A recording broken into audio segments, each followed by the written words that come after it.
আল্লাহ রাব্বুল আলামিন এই পৃথিবীতে যত মাখলুকাত সৃষ্টি করেছেন আল্লাহ ব্যতীত সমস্ত মাখলুকাতের মধ্যে আল্লাহ পাক আপনি আমার মতো মানুষকে সর্বশ্রেষ্ঠ করে সৃষ্টি করছে, বলেন সুবহানাল্লাহ। মানুষ হচ্ছে সর্বশ্রেষ্ঠ জাতি এবং মানুষ সবচেয়ে সুন্দর, সুবহানাল্লাহ। আল্লাহ পাক পবিত্র কুরআনুল কারীমের মধ্যে সূরাতুত তিনে আল্লাহ পাক বলেন, লাকাদ খালাকনাল ইনসানা ফি আহসানি তাকওয়িম। আল্লাহু আকবার। আল্লাহ পাক বলেন, আমি আল্লাহ রাব্বুল আলামিন মানব জাতিকে সবচেয়ে সুন্দর আকৃতি দিয়ে সৃষ্টি করছে, সুবহানাল্লাহ। মানুষ হচ্ছে সবচেয়ে সুন্দর। পৃথিবীর সমস্ত প্রাণীগুলো, পশু পাখি, তাদের খাদ্যের মধ্যে কোনো হালাল হারাম নাই, ঠিক কিনা? গরু ছাগলের খাবারের মধ্যে কোনো হালাল হারাম নাই।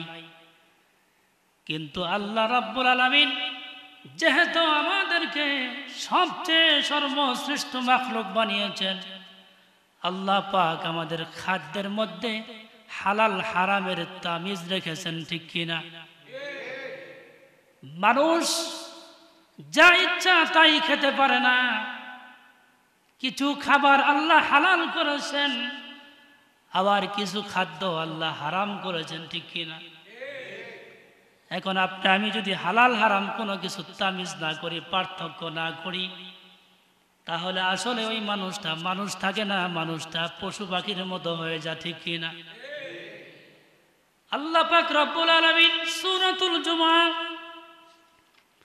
আল্লাহ রাব্বুল আলামিন সূরাতুল জুমআ আয়াত নাম্বার 10 আল্লাহ পাক বলেন, ফাইযা কুদিয়াতিস সালাতু ফান্তাশিরু ফিল আরদি ওয়াবতাগু মিন ফাদলিল্লাহ।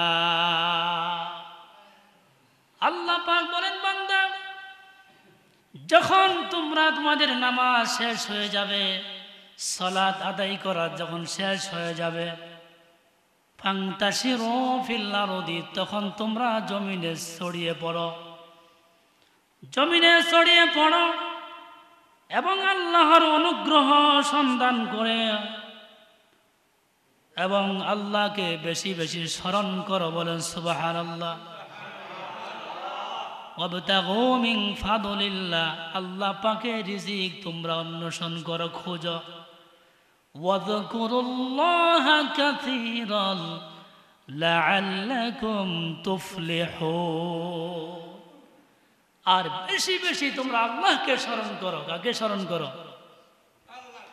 বান্দা যখন আল্লাহকে স্মরণ করবে, আল্লাহ পাক বলেন তোমাদের উপরে আল্লাহ পাকের দয়া, আল্লাহ পাকের মায়া আল্লাহ তাআলা তোমাদেরকে দান করবে, সুবহানাল্লাহ। আল্লাহ রাব্বুল আলামিন সূরা বাকারা আয়াত নাম্বার 168 আল্লাহ পাক বলেন, ইয়া আইয়ুহান নাসু কুলু মিম্মা ফিল আরদি হালালান তাইয়্যিবা ওয়ালা তাত্তাবিউ খুতুওয়াতিশ শাইতান। আল্লাহু আকবার। আল্লাহ পাক বলেন, বান্দা, হে পৃথিবীর মানব মণ্ডলী, কুলু, তোমরা খাও, ভক্ষণ করো, মিম্মা ফিল আরদি হালালান তাইয়্যিবা, জমিনের মধ্যে আমি আল্লাহ যেই সমস্ত খাদ্যকে হালাল করেছি, তোমরা হালাল খাদ্য ভক্ষণ করো।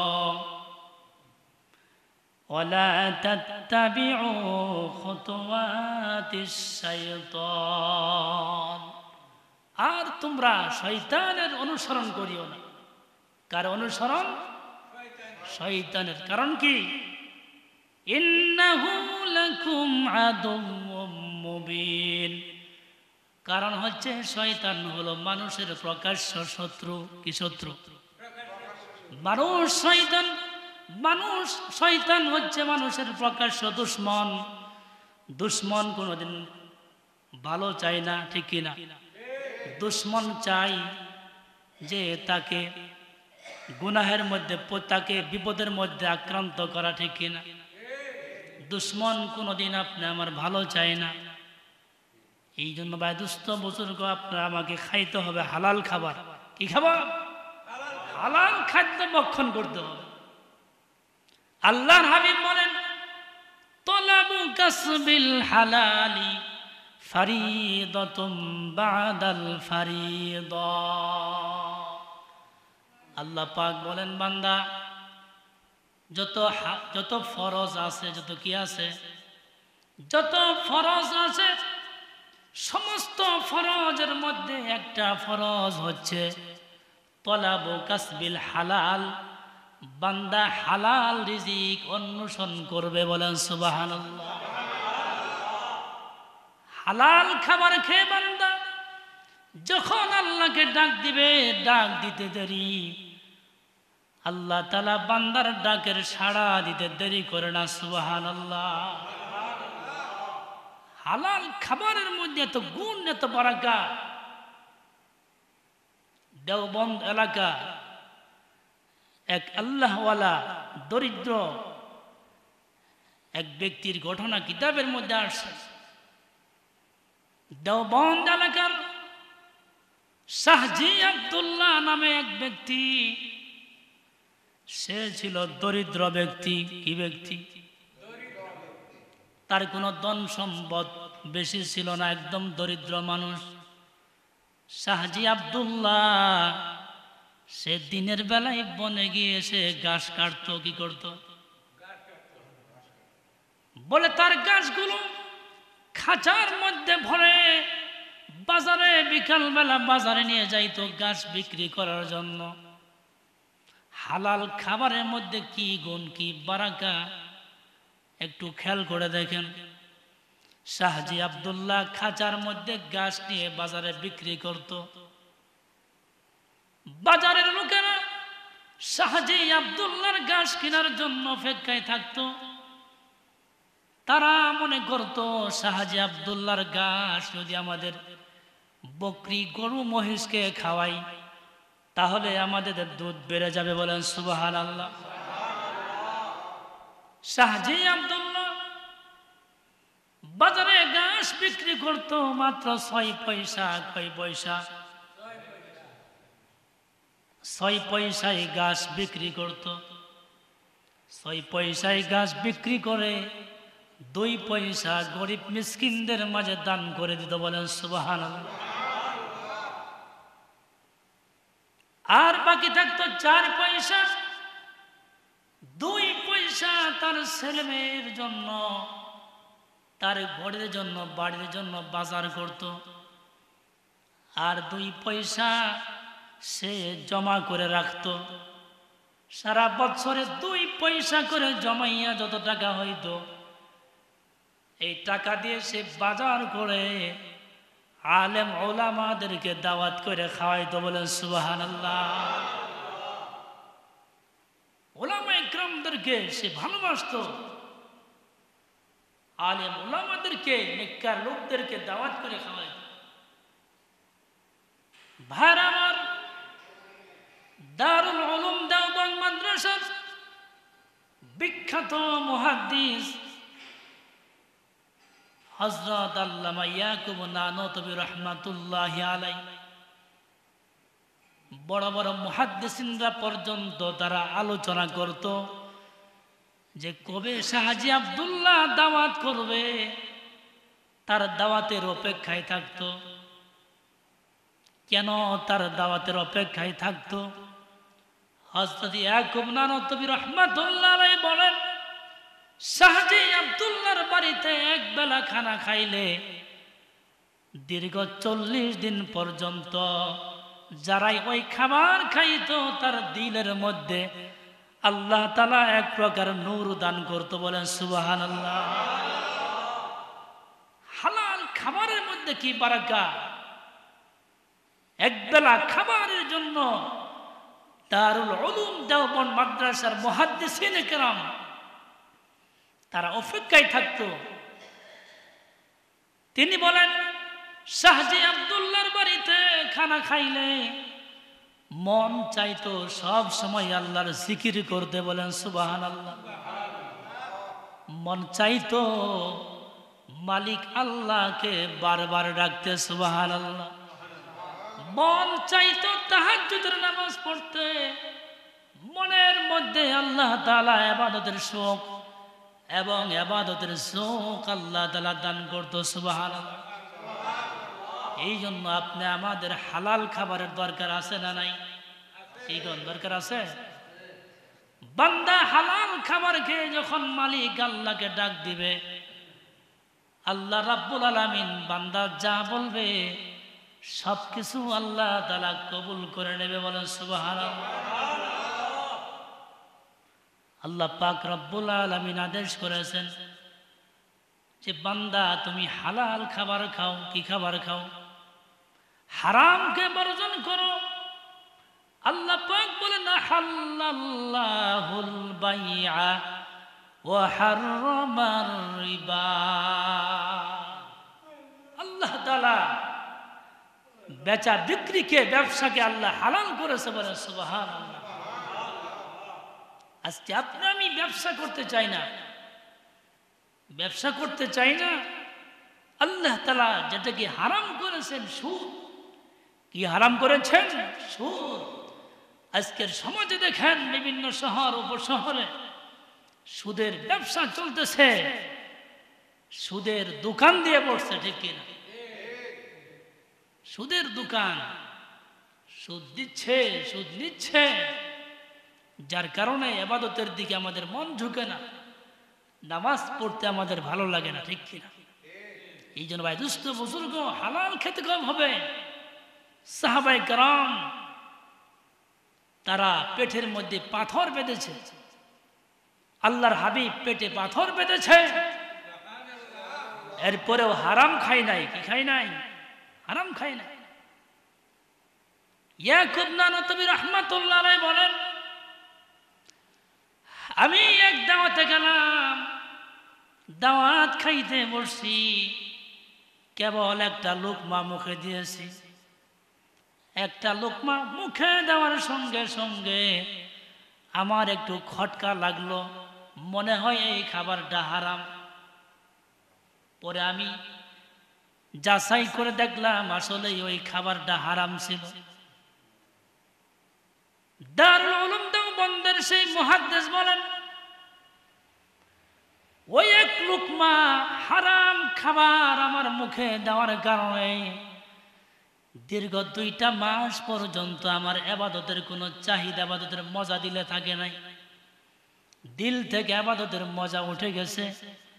আমার দিলের মধ্যে শুধু গুনার প্রতি দিল আকৃষ্ট হয়েছে। বলে নাউজুবিল্লাহ। দিল জেনার দিকে, গুনার দিকে ধাপিত হয়েছে। দিলের ভিতরে ইবাদতের কোনো মজা আল্লাহ পাক দিল থেকে উঠিয়ে নিয়েছিলেন। এই যদি হয় হযরত মুহাদ্দিসিন বুজুর্গ উলামাদের হালত, আপনি আমি কত অহরহ হারাম খাচ্ছি, তাহলে আপনি আমার ইবাদতের মধ্যে মজা স্বাদ কেমনে থাকে? ঠিক কিনা? এই জন্য ভাই দুস্থ বুজুর্গ হালাল খেয়ে ইবাদত করবেন। হালাল খাবারের মধ্যে আল্লাহ তাআলা নূর দান করে। সুবহানাল্লাহ। হযরত ইমাম শাফি রাহমাতুল্লাহ আলাইহি তিনার ঘটনা আপনারা জানেন। ইমাম আহমদ ইবনে হাম্বল রাহমাতুল্লাহি আলাইহি, যিনি ইমাম শাফির শীর্ষ ছিলেন, ইমাম শাফি রাহমাতুল্লাহি আলাইহি মিশর থেকে ইমাম আহমদ ইবনে হাম্বলের কাছে চিঠি পাঠাইলেন। কি পাঠাইলেন? এই মর্মে চিঠি লিখলেন যে, হে আহমদ ইবনে হাম্বল, অনেক দিন হয় তোমার সঙ্গে সাক্ষাৎ হয় না, তুমি দয়া করে আমার এখানে তুমি দাওয়াত গ্রহণ করো, আমার এখানে, আমার দেশে, আমার বাড়িতে তুমি চলে আসো। ইমাম আহমদ ইবনে হাম্বল ইমাম শাফির চিঠি পাওয়ার সঙ্গে সঙ্গে উত্তর লিখলেন যে হযরত, আমি অমুক বারের দিন অমুক তারিখে আমি আপনার কাছে আসতেছি। ইমাম আহমদ ইবনে হাম্বল নির্দিষ্ট সময়ে ইমাম শাফির দেশে মিশরে চলে গেলেন। ইমাম শাফি তার শত শত ভক্তবৃন্দদেরকে নিয়ে, তলবে ইলমদেরকে নিয়ে ইমাম আহমদ ইবনে হাম্বল যে রাস্তা দিয়ে আসতেছিল তাকে অভ্যর্থনা জানাইলেন, বলেন সুবহানাল্লাহ, স্বাগত জানাইলেন। পরামর্শ হইল, কি পরামর্শ? ইমাম আহমদ ইবনে হাম্বল সে ইমাম শাফির বাড়িতেই অবস্থান করবে এবং তার রাত্রের খানা, তার থাকার জায়গা ইমাম শাফির বাড়িতেই হবে। ইমাম আহমদ ইবনে হাম্বল ইমাম শাফির বাড়িতে গিয়ে উঠলেন। এদিকে ইমাম শাফির যে ছেলে মেয়েরা ছিল, বাচ্চারা ছিল, তাদের দিলে বড় আনন্দ, কারণ জামানার একজন বিখ্যাত ইমাম, ইমাম আহমদ ইবনে হাম্বল আজকে আমাদের বাড়িতে মেহমান হয়েছে, বলেন সুবহানাল্লাহ। ছেলে মেয়েদের দিলে খুব আনন্দ, ইয়াহারে আছে জামানার বড় ইমাম আহমদ ইবনে হাম্বল আমাদের ঘরের মেহমান, সুবহানাল্লাহ। এত দামি মেহমান আমাদের ঘরে হাজির হয়েছেন। ছেলে মেয়েরা খুব খুশি যে বুজুর্গ লোক সে আমাদের বাড়িতে থাকবে। এবার ইমাম শাফির রাহমাতুল্লাহ আলাইহি যখন ইমাম আহমদ ইবনে হাম্বলের সামনে খানা পেশ করলেন, বরকতময় খানা, বলেন সুবহানাল্লাহ। ইমাম আহমদ ইবনে হাম্বল তার সামনে যা খাবার দিয়েছে সব খেয়ে ফেলছে, সুবহানাল্লাহ। এত খাবার খাইছে বলে সে অতিরিক্ত খেয়ে ফেলছে, যতটুকু খাওয়ার দরকার এর চেয়ে বেশি খাইছে।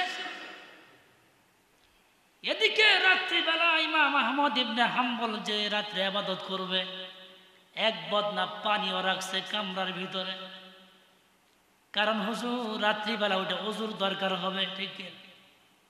আর ছেলে মেয়েরা দেখতেছে, দেখি সে কেমন আমল করে। রাত পার হয়ে গেল, রাত পার হয়ে ফজরের সময় হয়ে গেছে। ইমাম শাফি রাহমাতুল্লাহ আলাইহির ছেলে মেয়েরা, সন্তানরা দেখলেন যে বদনার জায়গায় বদনা পড়ে আছে, পানিও পড়ে আছে। তারা দ্বিধা দ্বন্দ্বে বললেন, তারা আলোচনা করতে থাকলেন যে শুনতে পারলাম ইমাম আহমদ ইবনে হাম্বল নাকি জামানার বড় ইমাম, তাহলে সে কেন এত খাবার খাইল? আর রাত্রিবেলা সে কি নামাজ পড়ে নাই, ইবাদত করে নাই? বদনার মধ্যে পানি যেমনি তেমনি আছে। খটকায় পড়ে গেল, চিন্তায় পড়ে গেল। ছেলেমেয়েরা বলতে থাকলো যে শুনলাম এত বড় একজন আলেম, ভাবলাম সে ওযু করবে, নামাজ পড়বে, সে তো কিছু করলো না। সে কি আসলে ইবাদত করে নাই? ইমাম শাফির কাছে ছেলেমেয়েরা অভিযোগ করলো। আহমদ ইবনে হাম্বলের এই বিষয়টা ছেলেমেয়েরা জানাইল। ইমাম শাফি রাহমাতুল্লাহি আলাইহি